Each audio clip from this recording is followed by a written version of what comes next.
This special holiday edition of Siskel and Ebert is brought to you by Orville Redenbacher, the first and last name in popcorn.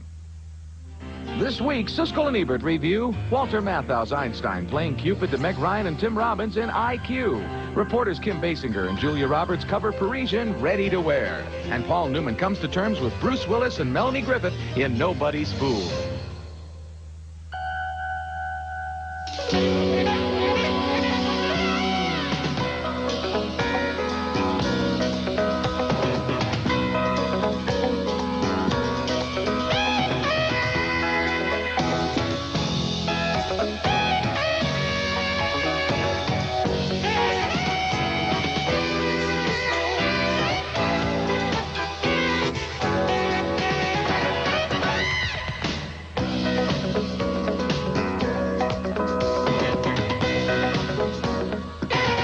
What makes you think that she would be better off with you? I don't know, just a feeling.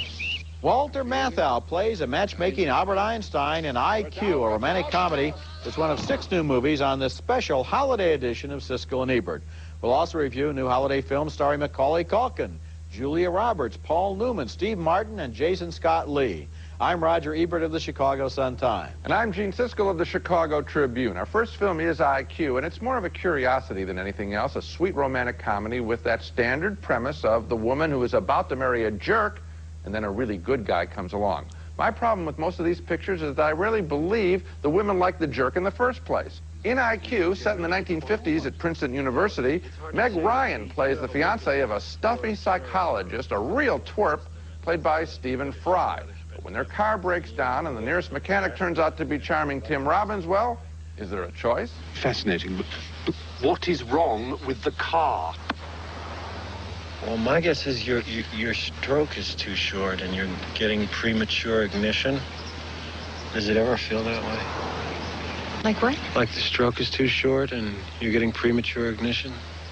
It develops that Meg Ryan has a very special uncle, Albert Einstein, no less, who was teaching, of course, at Princeton in the 1950s, and Professor Einstein is determined that she fall in love with Tim Robbins. Walter Matthau plays the professor as a sweet, cuddly Yoda. Sorry. Uncle Albert. I'm steering the boat. It would have been nice if the screenplay had really engaged Robbins and Matthau in, say, a theoretical discussion of love, but IQ keeps it at the sitcom level as Einstein and his brilliant colleagues tutor Robbins so he can hold his own at an academic party. X equals 1 plus W. X equals 1 plus W cubed. In over pi. Ryan and Robbins fuss, but we're always racing ahead of them. I wanted IQ to be smarter, like in this scene where Ryan complains that Robbins threatened the life of her brilliant uncle by taking him for a motorcycle ride. He loved it. He went wahoo. Wahoo? When was the last time he went wahoo? Well, I'm sure I don't know. When was the last time you went wahoo? IQ features a first-rate cast in a standard story with a gimmick. It's a nice formula movie, but a formula nonetheless. By comparison, I recently saw a play also involving the character of Einstein, written by Steve Martin, and I enjoyed it so much more than IQ, which could have been really, I think, just a half-hour I Love Lucy show. Well, Gene, I think you missed the entire spirit and wonderful comic tone of this movie. It's a very cheerful film. It's very entertaining, and Walter Matthau is wonderful as Albert Einstein. I think he ought to get an Academy Award nomination for Best Supporting Actor. He is great here. His old cronies who follow him around are funny, and the chemistry between Meg Ryan and Tim Robbins is really what you're looking for in a movie like this. It is a romantic comedy. You admitted it was nice. It's charming. I really thought it was funny, and I liked it a lot. I thought that it was very lightweight. I really wish that these are such fine actors. This is a romantic comedy. Yeah. How heavyweight do you want it to be? You want to have a deep discussion in it about something? A smart, funny one. Smart as these characters are, didn't you? You never believed, of course, that Meg Ryan was really like that guy, did you? Of course I did. Stephen Fry is a really engaging guy, and in that academic world of the early 50s in Princeton, she wants to marry a smart guy. He is a smart guy, and besides, It's a comedy, Gene. It doesn't really matter if you believe it or not. I mean, you're trying to review a totally different movie. No, I'm just saying that these pictures can be done either well, the formula can be done well, or done not so well. I think this didn't do it. Thank goodness it was done well, then. Okay, next movie, and our next movie was quite a surprise for me. After his recent series of ill-advised projects and box office bombs, I was not looking forward to the new Macaulay Culkin movie, but the fact is, Richie Rich is a comedy with a lot of warmth and charm and high energy, one that has an edge and yet has a gentle spirit. The movie stars Culkin as the richest kid in the world, and there's even a mad scientist who lives right in the house with him. Careful! Teams of scientists have worked day and night developing the latest in microcircuit technology. Your afternoon tea, sir. Millions and millions of dollars have been spent on this one bee alone.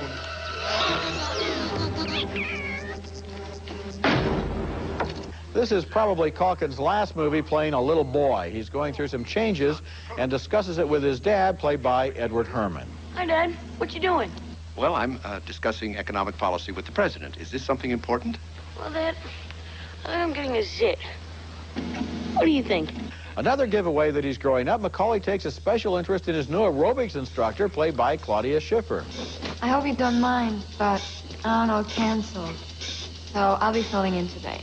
Like all poor little rich kids, Richie has few friends, but he makes some new ones and invites them back to the mansion. Master Ritchie was of the opinion that his young guests deserve a break today.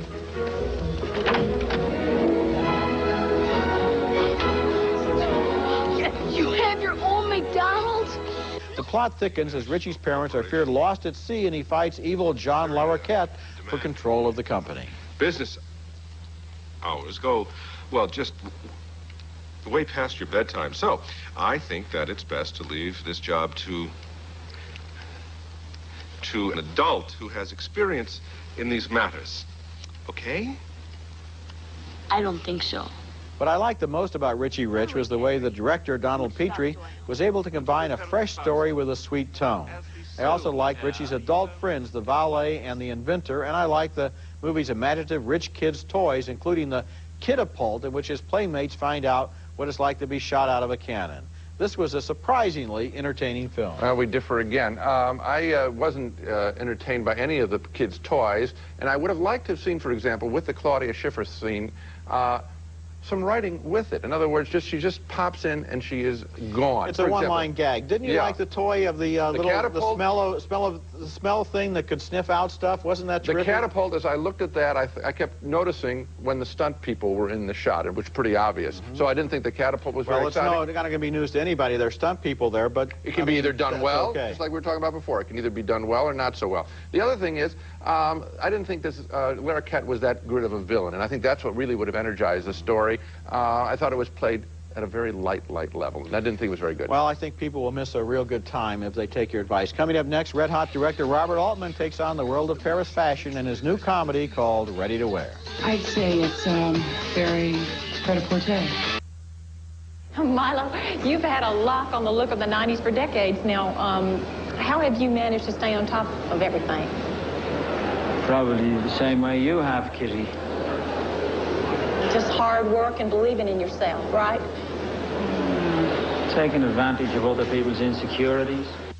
Fashion reporter Kim Basinger and photographer Stephen Ray are just two of the boring characters, a twit and a lightweight cynic, in Ready to Wear, Robert Altman's comic take on the fashion world, and wow, what a disappointment. A master filmmaker on a great subject, and we get one boring, unfunny scene after another. Every subplot is dreary, including the constant catfight between two top fashion magazine editors, both attending the Paris Ready to Wear shows. They're played by Tracy Ullman and Linda Hunt, and the joke here is they both want to be in another hotel suite. I'm not in this Salome suite. You get on the phone right now. Get on the phone and tell them that I want to be in the Faust suite. It's the one I asked for. I don't want to be in the Salome suite. This is the Royal Suite. I'm supposed to be in the Salome suite. You're supposed to be in the Salome suite. suite. And you just set those things down. Even duller is the relationship between an American sports writer, Tim Robbins, told to stay over and cover the death of a fashion magnate, and Julia Roberts as a fashion reporter on the same story.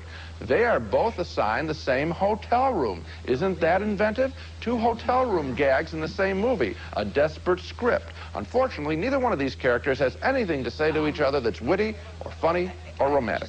I hope that you can be a gentleman and that we can just say what happened last night never happened, okay? Sure, no problem. Another running gag, all of the fashion editors want to hire the same red-hot photographer, played by Stephen Ray from The Crying Game. They act like jerks and he photographs them. Oh, I don't know what to do. I want you to sign this contract, and I want you. So take me. Ow! Ow, what are you doing, son of a... Get out of here! And in a performance that is like nails on a blackboard, Kim Basinger is the twerp TV reporter. Did she have to be this inane? Is she dead? Is she dead? She isn't dead. She is not dead. I don't know her condition. Have somebody call the medic. Ready to Wear collapses at the screenplay level by failing to give us a single, and I mean not one, interesting character out of perhaps 24. A major disappointment. Well, I was disappointed too, but I wouldn't come down on the movie quite as hard as you did. Who did you like in the picture? Well, first of all, I really thought Kim Basinger was very funny, and I think you kind of missed the point of what she was trying to do there. I thought it was a put down of a report. I didn't miss any point there. Some interesting characters. The Sophia Loren character, the Marcello Mastroianni character. I enjoyed the three fashion editors. The characters or those actors? Both, because it's interchangeable in this kind of a movie. And I also really enjoyed the hotel room scene involving Tim Robbins and Julia Roberts, because I thought that what was kind of funny was they never leave the hotel room, they never do what they're there to do, and they have this kind of an interesting relationship that's a little playlet within the movie. I think the movie has qualities, even though it doesn't work. Why doesn't it work? Why doesn't it work? Because there is too much slapstick, and there could have been a little more pointed satire on the world of fashion. I don't think he had anything to say about the world of fashion, do you? I think he probably did have something to say, and he didn't manage to say it. There we go. When we come back, Paul Newman is never too old to learn in Nobody's Fool.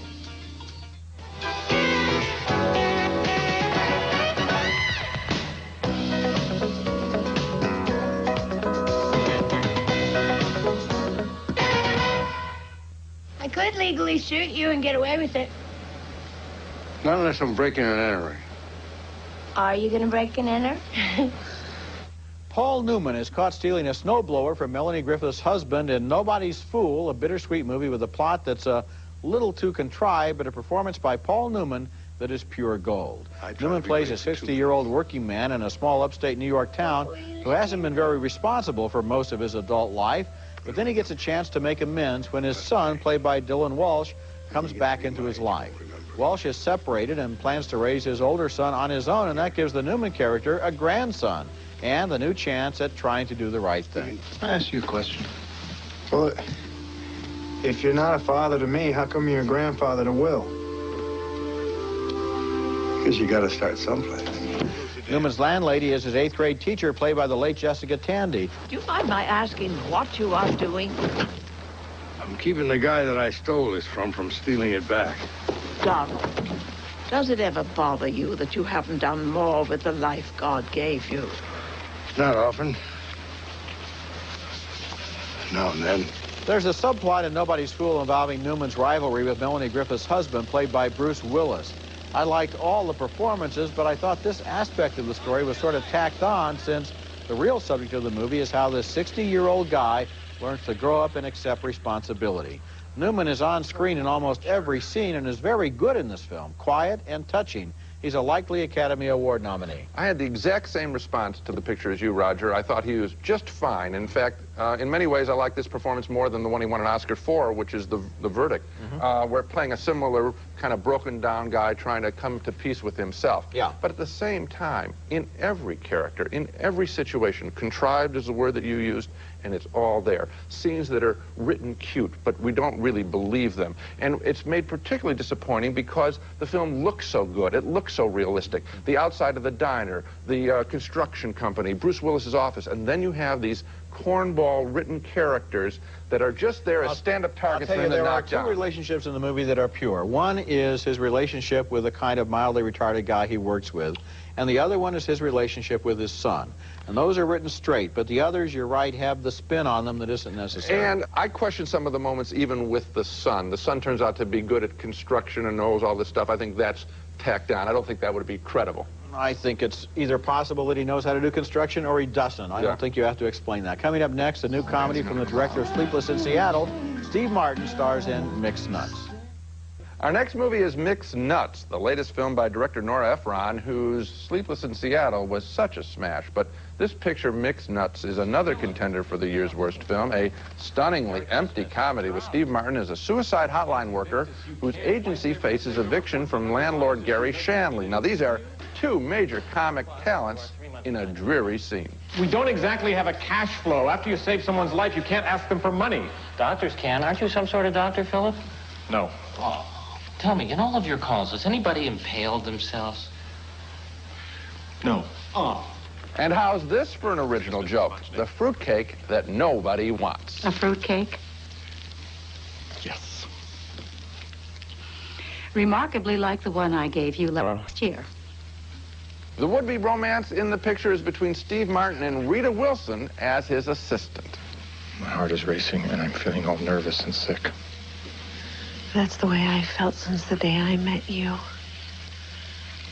Your sweater was buttoned funny that day. One side stuck up higher than the other and poked up into your chin. You remember that? I'll never forget it. I know what went wrong with Mixed Nuts. A lot of top-flight actors were asked to do just a couple of scenes for director Ephron, and they all signed on because, hey, how bad could it be? Mixed Nuts is how bad? Very bad. It's bad. Wow. It's bad. Woo, is it bad? I mean, I don't know. Really, really bad. I don't understand. Why would you have Madeline Kahn in a movie and have her spend the whole movie stuck in an elevator screaming? I mean, what did she think when she was looking at the script? Yeah. Oh, great, I have 17 screams. The movie is just, it's not worth even talking about anymore. Just forget about it. What do you think, huh? Well, just, there's a lot of names that people might get drawn on. They might, and, you know, in the ads it's going to say from the director of Sleepless in Seattle. So here's our warning. This movie isn't Sleepless. It's not in Seattle. There you go. And it's not any good. When we come back, Jason Scott Lee stars in a live-action adventure. Rudyard Kipling's The Jungle Book is next. Continuing this special holiday show devoted to 6 new movies, the latest remake of Rudyard Kipling's The Jungle Book is a perfectly good adventure yarn with a lot of fun and excitement in it, but the title is completely deceptive. This movie has nothing to do with the stories of Kipling except for a few names that it borrows, and no connection at all to the 1967 Disney animated feature. In fact, the much closer precedents for this film are the Tarzan movies and the Indiana Jones adventures, as you can see here in this early scene where young Mowgli, played by Jason Scott Lee, stumbles upon a jungle temple filled with treasure.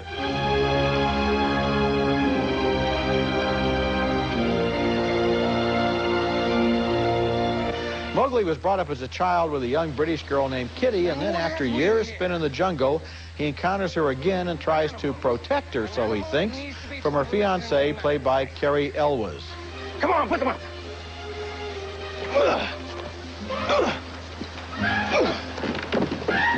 Thrash him! Thrash him good, Billy boy! Come on!